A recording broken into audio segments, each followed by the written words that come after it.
Calcium, iron જેવા અનેક ગુણોથી ભરપૂર અળવીના પાનના પાત્રા કે રસપાત્રા કે પછી ખમણ ખાઈને થાક્યા હો ને તો આજે કિચન સિરીઝમાં આપણે અળવીના પાનમાંથી મોંમાં મૂકતા ઓગળી જાય તેવી મસ્ત મજાની એક જ એવી વાનગી બનાવશું, જે એક જ વાનગીમાં પેટ પણ ભરાઈ જાય અને સ્વાદિષ્ટ તો એવી ને કે ના પૂછો વાત. તો ચાલો અળવીના પાનમાંથી રોજબરોજમાં ઉપયોગમાં લઈ શકાય ને અને નાના મોટા બધાને ભાવે તેવી વાનગી બનાવીએ. અહીં મેં બધી સામગ્રીનું માપ 2 વ્યક્તિ ખાઈ શકે ને એટલું લીધું છે. થોડા કૂણા હોય ને તેવા અળવીના 5 મીડિયમથી નાની સાઈઝના પાન લીધા છે. પાણીથી ધોઈ અને ચોખ્ખા કર્યા પછી આ રીતે ચપ્પુ વડે પાનની જાડી નસ છે ને તે કાઢી લેવાની છે. અહીં આજે કૂણા પાન લીધા છે તેથી લીલી નસો છે, પણ જો નસો બ્રાઉન હોય ને તો તે ખાસ કાઢવાની. જો ચપ્પુથી આ નસો ના કાઢવી હોય ને તો આ રીતે સીઝર વડે પણ નસો કાપી અને કાઢી શકાય છે.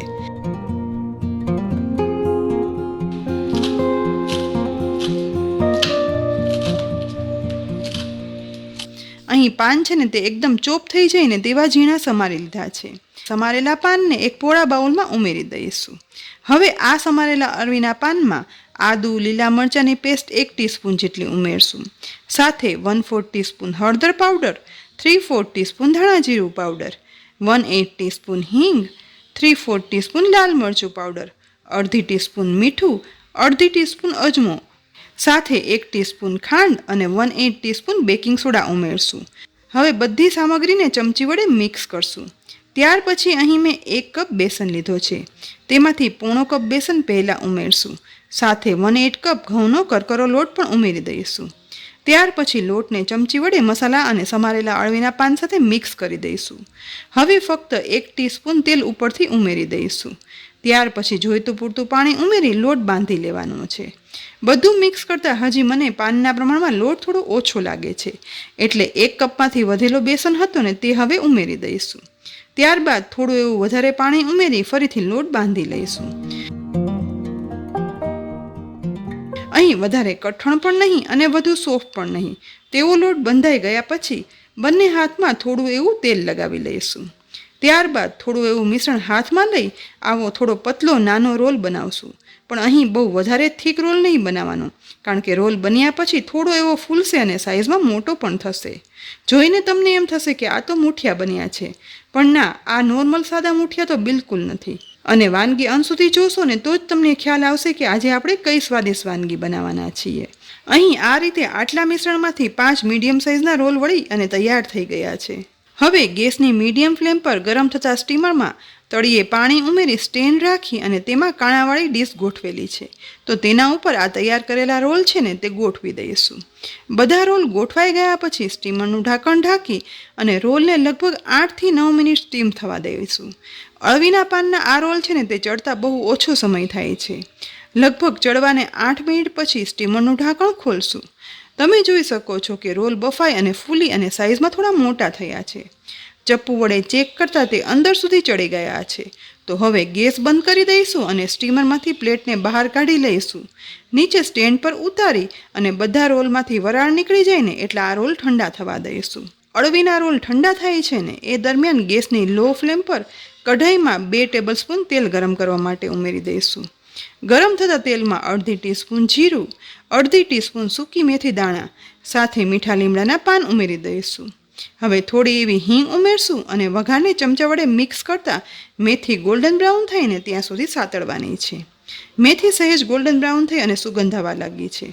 ત્યાર પછી તુરંત જ તેમાં 3 થી 4 કળી લસણના ટુકડા ઉમેરી દઈશું. સાથે એક નાની ડુંગળીના પણ ઝીણા સમારેલા ટુકડા ઉમેરવાના છે. અને હવે લસણ અને ડુંગળીને વઘારમાં સહેજ એવા મિક્સ કરશું. લસણ ડુંગળી સતરાય છે ને ત્યારે સાથે સાથે તેમાં મસાલામાં 1/8 ટીસ્પૂન હળદર પાવડર, અડધી ટીસ્પૂન ધાણા જીરું પાવડર, 3/4 ટીસ્પૂન કાશ્મીરી લાલ મરચું પાવડર અને અડધી ટીસ્પૂન મીઠું ઉમેરી દઈશું. બધા મસાલાને સતરાતા ડુંગળી લસણમાં મિક્સ કરશું. સહેજવારમાં જ લસણ ડુંગળી સતરાવાની સુગંધ આવવાની શરૂઆત થઈ ગઈ છે, તો તેમાં અડધો કપ ખાટું દહીં ઉમેરી દેવાનું છે. અહીં બ્લેન્ડ કરેલું દહીં નથી લેવાનું. દહીં ઉમેર્યા પછી તુરંત જ તેને લસણ ડુંગળીના વઘારમાં મસાલા સાથે મિક્સ કરી દઈશું અને સાથે સાથે દહીંના વઘારને એકદમ વ્યવસ્થિત રીતે ચલાવશું, જેથી દહીં છે ને તે એકદમ સરસ મિક્સ થઈ જાય. તેની સાથે અડધો કપ પાણી પણ દહીંના વઘારમાં ઉમેરી દઈશું. ફરી એક વખત બધું વ્યવસ્થિત રીતે મિક્સ કરશું. દહીંના વઘારને સહેજ એવું ઉકળવા દેવાનો છે. એ સમય દરમિયાન આપણે અળવીના બેસનવાળા રોલ ઠંડા થઈ ગયા છે, તો તેને ચપ્પુ વડે આ રીતે એકદમ પતલા ટુકડામાં કટ કરી લેવાના છે. બહુ વધારે આ ટુકડા થીક નહીં રાખવાના.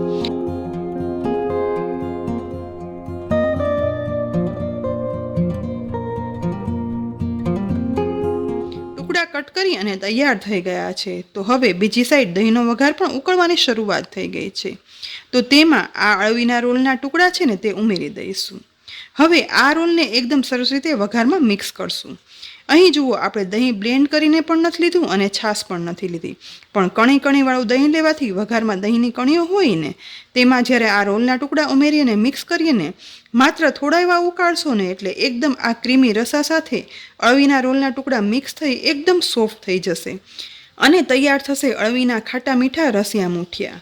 હવે માત્ર 1 મિનિટ માટે ઢાંકણ ઢાંકી દઈશું, જેથી મુઠિયા સાથે રસો ભળી અને ઘટ થઈ જાય. માત્ર 1 મિનિટ બાદ ઢાંકણ ખોલી અહીં જુઓ, ઉપર બધું તેલ છૂટી અને ઉપર આવી ગયું છે અને ઘાટા રસા સાથે ફ્લેવરફુલ અળવીના રસિયા મુઠિયા બની અને તૈયાર થઈ ગયા છે. તો સમારેલી કોથમીર વડે અળવીના રસિયા મુઠિયાને ગાર્નિશ પણ કરી દઈશું અને ગરમા ગરમ ગુણોથી ભરપૂર અળવીના પાનના રસિયા મુઠિયા પીરસી પણ લઈએ. દહીંની ક્રીમીનેસ સાથે બનતા અળવીના પાનના રસિયા મુઠિયા સાદા રસિયા મુઠિયા કરતાં વધુ સ્વાદિષ્ટ અને એકદમ મોંમાં મૂકતા ઓગળી જાય ને તેવા સોફ્ટ બને છે. અને ફક્ત એક જ આ રસિયા મુઠિયા જમવામાં બનાવશો ને તો પેટ પણ ભરાઈ જશે અને બધાને ખૂબ જ ભાવશે. તો ફ્રેન્ડ્સ, અળવીના પાનના આ રસિયા મુઠિયાની રેસીપી તમને કેવી લાગી? આ વરસતા વરસાદમાં એકવાર તો અળવીના પાનના મુઠિયા જરૂરથી બનાવજો, બધાને ચોક્કસ ભાવશે જ.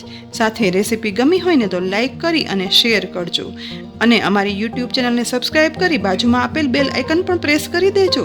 સાથે સાથે અમારા ફેસબુક પેજને લાઈક કરી અને ફોલો કરજો, જેથી આવી અનેક ઉપયોગી રેસીપીના અપડેટ્સ તમને તુરંત જ મળી જાય. ફરી મળશું ઉપયોગી રેસીપી સાથે. ત્યાં સુધી આવજો.